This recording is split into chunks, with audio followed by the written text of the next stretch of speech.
ওকে, আজকে আমরা আলোচনা করব বেসিক্যালি হচ্ছে তোমাদের ঢাকা ভার্সিটি ভর্তি পরীক্ষার জন্য রিটেন পার্ট নিয়ে। অর্থাৎ রিটেন পার্টে বি, সি এবং ডি ইউনিটে কোন কোন অংশ থেকে কোশ্চেন করা হতে পারে।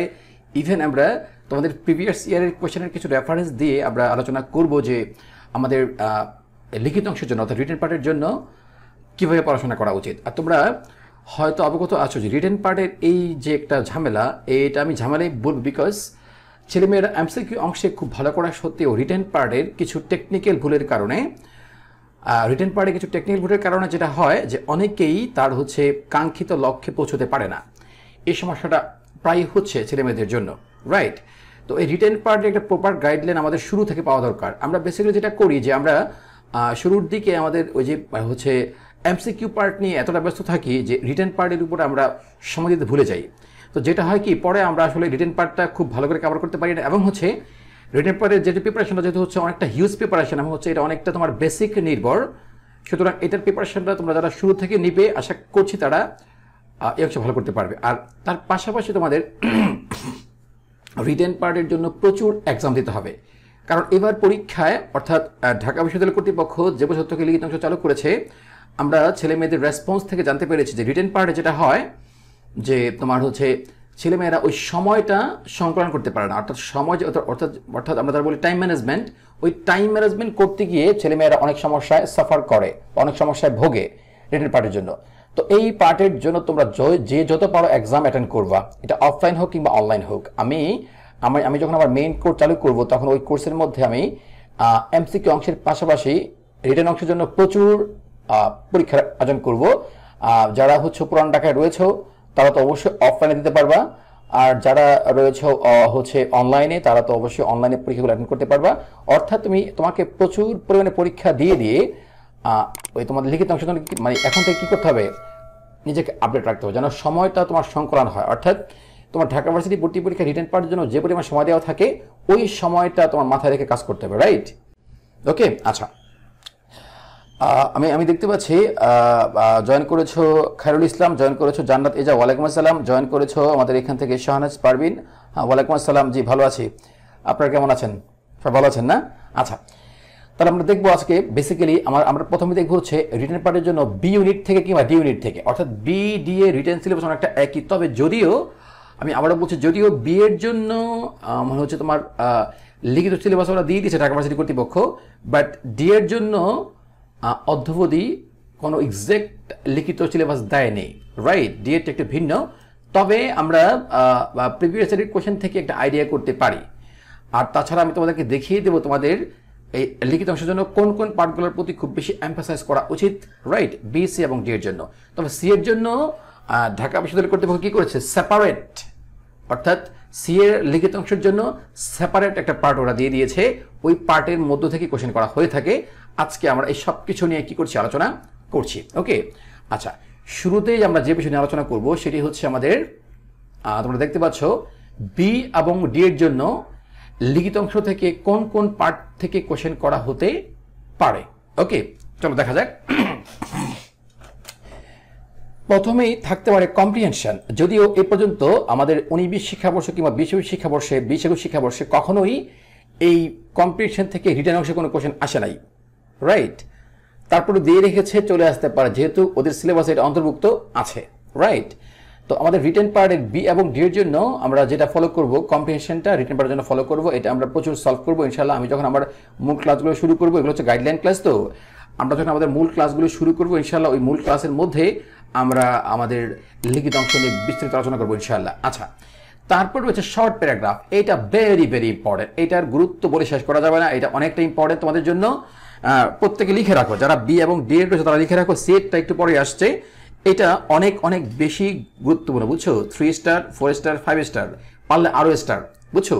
এটা এতটা ইম্পর্টেন্ট শর্ট প্যারাগ্রাফটা, ঠিক আছে? শর্ট প্যারাগ্রাফটা দেখা যাচ্ছে বিতেও আসে, ডিতেও আসে, সিতে একটু কম আসে, সিতে আসে না, তবে বি এবং ডি এর জন্য শর্ট প্যারাগ্রাফ খুব ইম্পর্টেন্ট। আর শর্ট প্যারাগ্রাফটা বেসিক্যালি আসে তোমাদের টেক্সট বুক নির্ভর। ওকে, বিতে তো মাস্ট, বিতে যেটা আসবে এটা অবশ্যই আসবে টেক্সট বুক নির্ভর, রাইট? সম্ভবত 19-20 শিক্ষাবর্ষে তোমাদের যে প্যারাগ্রাফটা সেট করা হয়েছিল সেটি হচ্ছে 7 March speech, the historical 7 March speech of Bangabandhu Sheikh Mujibur Rahman, right, ওখান থেকে 10 নাম্বার ছিল। আর তোমরা জানো এটা তোমাদের বর্তমান যে টেক্সট বইটা এটার ইউনিট 1 লেসন 1 এ রয়েছে, রাইট। তারপর রয়েছে আমাদের এই 20-21 শিক্ষাবর্ষে যে প্যারাগ্রাফটা ছিল এটি হচ্ছে, আমি বলে দিচ্ছি, এই প্যারাগ্রাফের নাম ছিল হচ্ছে ন্যাশনাল ট্যুরিজম অ্যান্ড কোভিড-19 আউটব্রেক। অর্থাৎ এই কোভিড-19 আউটব্রেকের ফলে বা ছড়িয়ে যাওয়ার ফলে আমাদের ন্যাশনাল ট্যুরিজমের যে অবস্থা হয়েছে এটা। তো এটা বেসিক্যালি তোমরা বলতে পারো স্যার এই যে ন্যাশনাল ট্যুরিজম, আমি একটু লিখছি, প্যারাগ্রাফটা ছিল কি,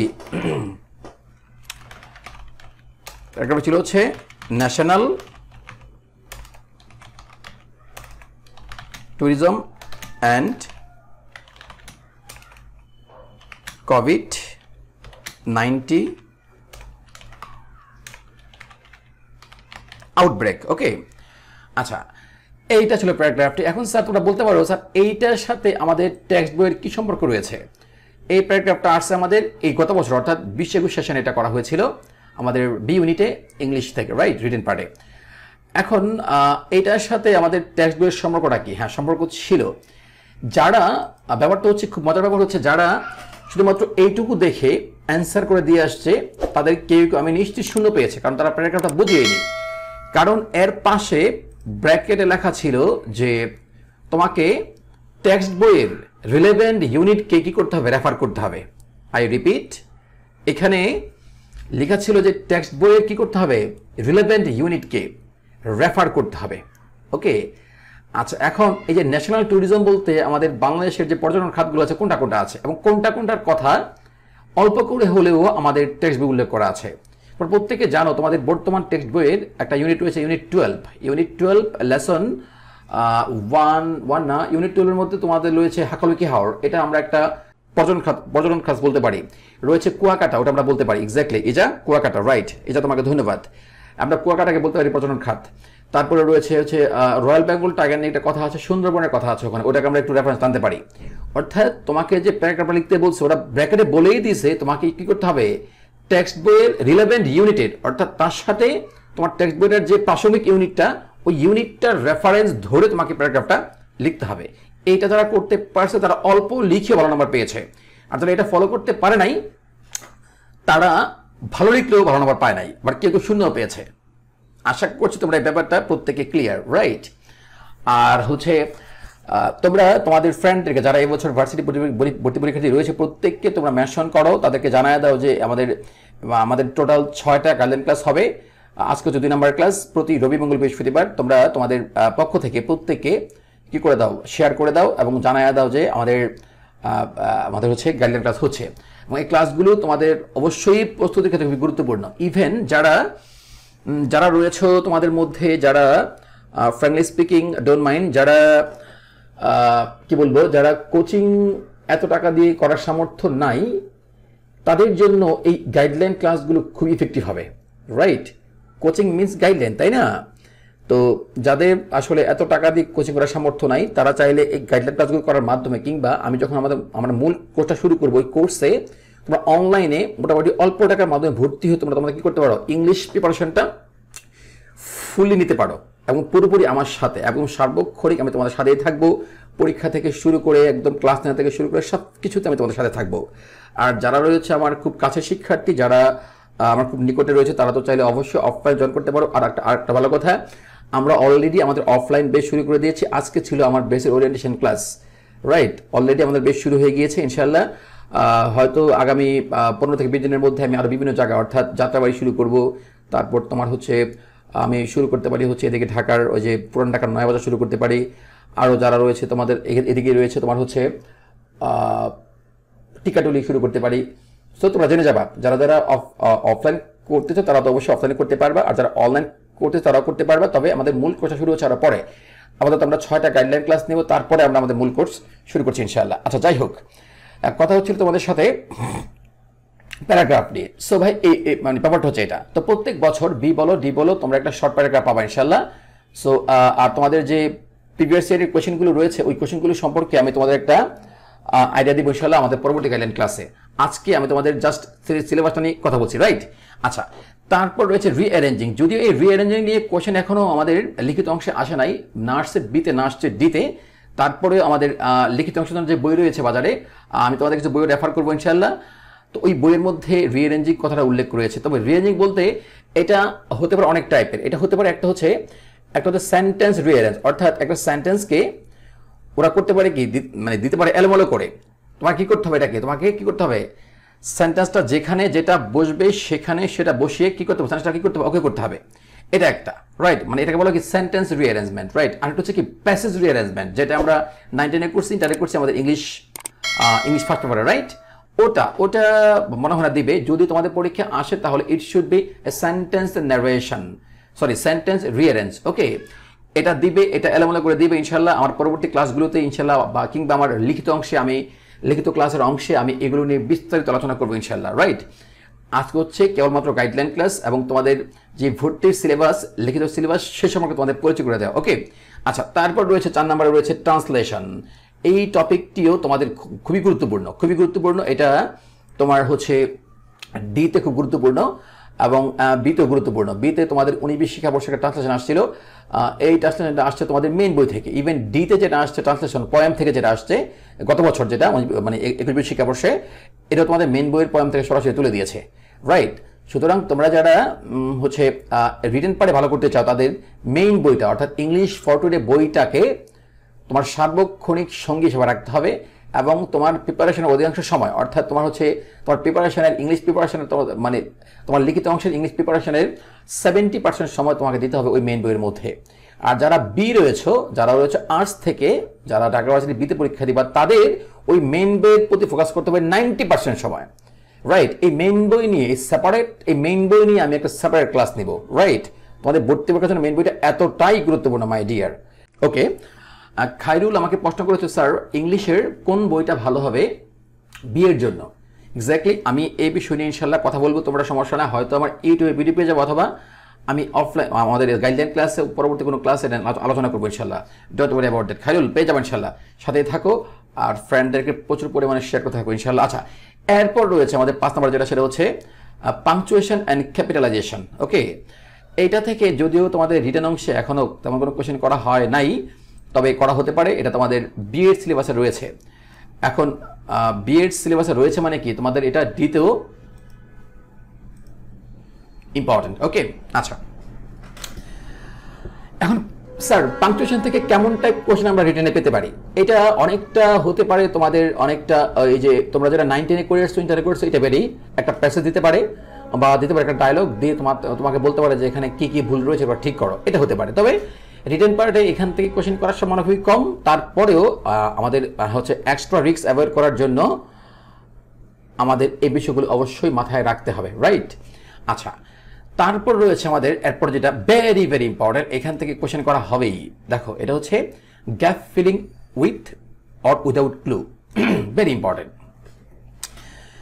তোমাদের বি ইউনিটে পরপর 2 বছর, অর্থাৎ 19-20 শিক্ষাবর্ষে এবং 20-21 শিক্ষাবর্ষে পরপর 2 বছর এই টপিক থেকে কোয়েশ্চেন সেট আপ করা হয়েছে মাই ডিয়ার, ওকে। পরপর 2 বছর, ইভেন দুটোই করেছে মেইন বুক থেকে, তোমাদের মেইন বুক থেকে 2টি করা হয়েছিল।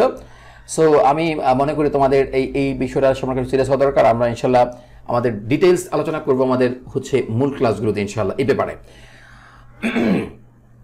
ওকে। তারপর রয়েছে আমাদের সেন্টেন্স মেকিং। এটা বি এর জন্য খুব ইম্পর্টেন্ট এবং ডি এর জন্য ইম্পর্টেন্ট, রাইট। আচ্ছা, এটা কি? এটা হচ্ছে তোমরা যারা তোমাদের আর্টস থেকে বি এর জন্য তোমরা যারা 19-20 শিক্ষাবর্ষের কোশ্চেনটা দেখছো, তারা হয়তো একটা আইডিয়া পেয়েছো। ওখানে দেখো যে 5টা ওয়ার্ড দেওয়া ছিল, ওই 5টা ওয়ার্ড দিয়ে তোমাকে কি করছে, 5টা সেন্টেন্স মেক করতে বলছে। এবং ফরচুনেটলি এই প্রত্যেকটা ওয়ার্ড দেওয়া ছিল তোমাদের মেইন বই থেকে, ওকে মাই ডিয়ার। প্রত্যেকটা each and every word were taken from your main book, okay. সুতরাং মেইন বইয়ের গুরুত্ব আসলে বলে শেষ করা যাবে না তোমাদের লিখিত অংশের জন্য। আচ্ছা, আর গত বছর অর্থাৎ 20-21 শিক্ষাবর্ষে বিতে আসছিল completing story, right. Completing story এটাও ফরচুনেটলি তোমাদের মেইন বই থেকে দিয়েছে। কোথেকে দিয়েছে? তোমরা যারা গত বছরের লিখিত অংশের কোশ্চেনটা দেখছো বা দেখো নাই, সমস্যা নাই, আমি দেখাবো ইনশাআল্লাহ পরবর্তী ক্লাসে। ওখানে বলা ছিল যে একটা স্টোরি দিয়েছে, ওখানে স্টোরিটার মধ্যে তোমাকে কি করতে হবে, তোমাদের যে ফক সং বা ফক মিউজিক আমাদের বাংলাদেশের, ওই ফক মিউজিক কিংবা ফক সং নিয়ে তোমাকে কি করতে হবে, তোমার পক্ষ থেকে ওরা যতটুকু দিয়েছে বাকিটা তোমার পক্ষ থেকে 5টা সেন্টেন্স দিয়ে বাকিটা পূর্ণ করতে হবে। তো বাকি সেন্টেন্সগুলো হবে কি ফোক সং রিলেটেড, রাইট? তো তোমরা জানো তোমাদের মেইন বইয়ে এই ফোক সং নামে কি রয়েছে, একটা ইউনিট আলাদা রয়েছে বা একটা লেসন রয়েছে। তো যাদের ওই মেইন বইটা পড়া ছিল তারা কিন্তু ওখানে খুব ভালো একটা নাম্বার পাইছে, রাইট? আর যাদের মনের মতো করে লিখে দিয়ে আসছে তাদেরকে স্যার নাম্বার দিচ্ছে কি স্যারদের মনের মতো করে, রাইট? আর যারা মেইন বইয়ের রেফারেন্সে লিখতে পারছে তার নাম্বারটা পাইছে কি একদম ভালোভাবে। তার মানে আমি আবারও বলছি তোমাদেরকে যে মেইন বইটা কোনো বিকল্প নাই বি এবং ডি এর জন্য, বাট সি এর জন্য একটা ব্যতিক্রম রয়েছে।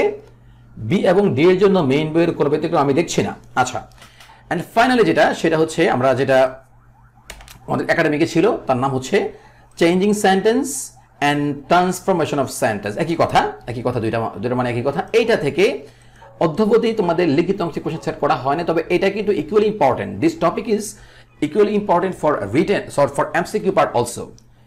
ওকে, এই টপিকটা, তো এই টপিকটা থেকে তোমরা অবশ্যই কি করবা হচ্ছে মানে এমসিকিউর জন্য ইম্পর্টেন্ট প্লাস লিখিতের জন্য যদি ইম্পর্টেন্ট। লিখিততে আসুক আর না আসুক, তবে লিখিত কিন্তু আসার সম্ভাবনা রয়েছে। দেখা যাচ্ছে বিগত 2 বছরও দেয় নাই, তোমার সময় দিয়ে দিতে পারে কিন্তু, বুঝতে পারছো? সো এটার উপরে আমাদের একটা দক্ষতা রাখা উচিত। এটা তো অনেক বড় হিউজ টপিক। এটা হচ্ছে তোমার হচ্ছে simple, complex, compound, affirmative, negative, interrogative, exclamatory, imperative, etcetera. তারপর তোমাদের রয়েছে হচ্ছে অ্যাক্টিভ, প্যাসিভ, অ্যাক্টিভ। ও মাই গড, হ্যাঁ, অ্যাক্টিভ, প্যাসিভ, অ্যাক্টিভ এই টপিকটা তোমাদের এমসিকিউর জন্য বি বলো আর ডি বলো, বুঝছো? অ্যাক্টিভ থেকে প্যাসিভ কিংবা প্যাসিভ থেকে অ্যাক্টিভ এই টপিকটা তোমাদের এমসিকিউ পার্টের জন্য ভেরি ভেরি ইম্পর্টেন্ট। ওকে, অনেক গুরুত্বপূর্ণ। তোমরা যাদের কাছে কোশ্চেন পেপার রয়েছে তারা এখনই হাতে নিয়ে একটু দেখতে পারো। বিগত 4 থেকে 5 বছরের কোশ্চেন দেখলেই তুমি একটা আইডিয়া পেয়ে যাবে যে আসলে কি পরিমাণে মানে প্রত্যেক বছর ইচ অ্যান্ড এভরি ইয়ার এখান থেকে বি বলো ডি বলো প্রত্যেকটা ইউনিটে কোশ্চেন করা হয়, বুঝতে পারছো? রাইট ভাই, তুমি যে পড়াশোনা করবা, পড়াশোনা করার আগে তোমার অবশ্যই এগুলো মাথায় নিয়ে পড়াশোনা করা উচিত। হ্যাঁ, তোমার পরীক্ষায় আসে এক ধরনের কোয়েশ্চেন, তুমি পড়ছো এক ধরনের কোয়েশ্চেন, তাহলে তো হবে না, তাই না?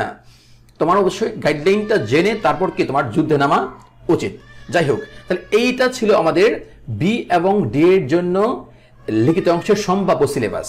তাই বলে রাখছি, ওরা কিন্তু এই টপিকগুলোর নাম লিখে, অর্থাৎ ঢাকা বিশ্ববিদ্যালয় কর্তৃপক্ষ কি করছে, বি এর জন্য কি করছে, এই টপিকগুলোর নাম লিখে ওরা বলছে যে এই টপিকগুলো অত্যাধিক গুরুত্ব পাবে। এর মানে হচ্ছে এর বাহির থেকেও কি তোমাদের কোশ্চেন করা হতে পারে। জাস্ট বলা হয়েছে কি তোমাদের পরীক্ষার জন্য কি এই টপিকগুলো অত্যাধিক মানে কি সবচেয়ে বেশি গুরুত্ব পাবে। ওকে, আচ্ছা ফাইন। এর বাইরে থেকে কোশ্চেন করা হয় কিনা? হ্যাঁ হয়। তার প্রমাণ হচ্ছে তোমাদের বিগত বছরের অর্থাৎ 20-21 শিক্ষাবর্ষের বি ইউনিটের অর্থাৎ মানবিকের জন্য যে লিখিত অংশে ছিল কি কম্পিটিং স্টোরি। দেখো কম্পিটিং স্টোরি কিন্তু আমাদের এখানে উল্লেখ নাই, বুঝতে পারছো? উল্লেখ নাই কিন্তু। আচ্ছা ফাইন, এবার চলে যাচ্ছে আমরা সি এর জন্য। যারা সি রয়েছে, সি এর লিখিত অংশের সিলেবাসটা ছোট বাট অনেক প্যারা কিন্তু। যারা রয়েছে সি ইউনিট থেকে তারা প্রত্যেকে এটা চাইলে লিখে রাখতে পারো তোমাদের এই টপিকটা। তোমাদের লিখিত অংশে কি কি আসতে পারে সি থেকে? সিতে রয়েছে তোমাদের জন্য 4টি টপিকে তোমাদের নাম্বার থাকবে 20, বাট যদি এর সাথে শর্ট প্যারাগ্রাফ দিয়ে দেয় তাহলে থাকবে আরো 5, তখন হবে কি 25। ওকে, আচ্ছা দেখো কি কি আছে এখানে। তোমাদের রয়েছে হচ্ছে ট্রান্সলেশন কি English to Bangla, right? English to Bangla. It's not as a passage, it will be as a sentence. তোমাদের 5টা সেন্টেন্স দিবে, ওই 5টা ইংলিশ সেন্টেন্সকে কি করতে হবে বাংলায় ট্রান্সলেট করতে হবে। সোজা কথা, বুঝতে পারছো? 5টা ইংলিশ সেন্টেন্স দেওয়া থাকবে, ওই 5টা ইংলিশ সেন্টেন্স কি করতে হবে তোমাকে বাংলায় ট্রান্সলেট করতে হবে। এটা হচ্ছে তোমাদের ইনিশিয়াল কাজ। আচ্ছা ওকে, তারপর দেখো আমাদের রয়েছে দেখো আবার রয়েছে কি ট্রান্সলেশন। ওটা হচ্ছে কি বাংলা টু ইংলিশ। তার মানে তোমাদের বাংলা 5টা সেন্টেন্স দেওয়া থাকবে আলাদা আলাদা করে নাম্বারিং করে 1 2 3 4 5 কিংবা ABCDE। ওই 5টা বাংলা সেন্টেন্সকে কি করতে হবে তোমাকে ইংলিশে ট্রান্সলেট করতে হবে। ওকে, আচ্ছা তারপর রয়েছে প্রেসাইজ রাইটিং। এইটা কিছুটা প্যারা, এইটা অনেকটা summary type but exact summary না কিন্তু। ওকে, সামারি টাইপ বাট সামারি না। আমরা আমাদের বিস্তারিত ক্লাসে এটা নিয়ে কি করবো আলোচনা করব। আর নাম্বারটা হচ্ছে 5। তারপর হচ্ছে কি ডিফারেন্ট কনসেপ্টস। এটা হচ্ছে তোমাকে ওরা কিছু ওয়ার্ড বা কিছু ফ্রেজ তুলে দিবে। এগুলা তোমার দিতে পারে তোমাদের বই থেকে। কোন বই থেকে? তোমরা যেগুলো পড়ছো, ধরো অ্যাকাউন্টিং হতে পারে, মার্কেটিং হতে পারে, ম্যানেজমেন্ট হতে পারে, ওখান থেকে কিছু টার্ম তুলে দেবে। ধরো কথার কথা হতে পারে excise duty. What do you mean by excise duty? অর্থাৎ তুমি এক্সাইজ ডিউটি বাংলা কি? আবগারি শুল্ক, রাইট? এখন তুমি আবগারি শুল্ক বলতে কি বোঝো? তোমার কাজ হচ্ছে এটাকে কমপক্ষে 2 থেকে 3টা সেন্টেন্সের মধ্যে বুঝিয়ে লেখা। আর ওরকম একটা লিখতে পারলে 1 নাম্বার। ধরো আসতে পারে হচ্ছে কথার কথা কি? Home quarantine. What do you mean by home quarantine? তোমার কি করতে হবে? এটাকে কি করতে হবে? তোমাকে 2 থেকে 3টা সেন্টেন্সে লিখতে হবে, রাইট? তাহলে এটা থাকতে পারে তোমাদের মেন বই থেকে, আর থাকতে পারে কোত্থেকে? তোমাদের কি বলা যায় হচ্ছে মানে সমসাময়িক টপিক থেকে, বুঝতে পারছো? সমসাময়িক টপিক থেকে থাকতে পারে, রাইট? আচ্ছা, এই হচ্ছে এটা ব্যাপার স্যাপার। তো এইটার উপরে মোটামুটি তোমার যদি লিখিত দক্ষতা ভালো থাকে, তুমি এটা যেখান থেকে আসুক তুমি কিছুটা হলেও কি লিখে আসতে পারবা। আর ইনশাল্লাহ আমাদের ক্লাসে তো এই বিষয়ে মানে বিস্তারিত আলোচনা থাকছেই, রাইট? আমরা এই প্রত্যেকটা টপিকের জন্য প্রচুর পরিমাণে আমরা কি করব? চর্চার ব্যবস্থা রেখেছি আমাদের মেন ক্লাসগুলোতে ইনশাআল্লাহ।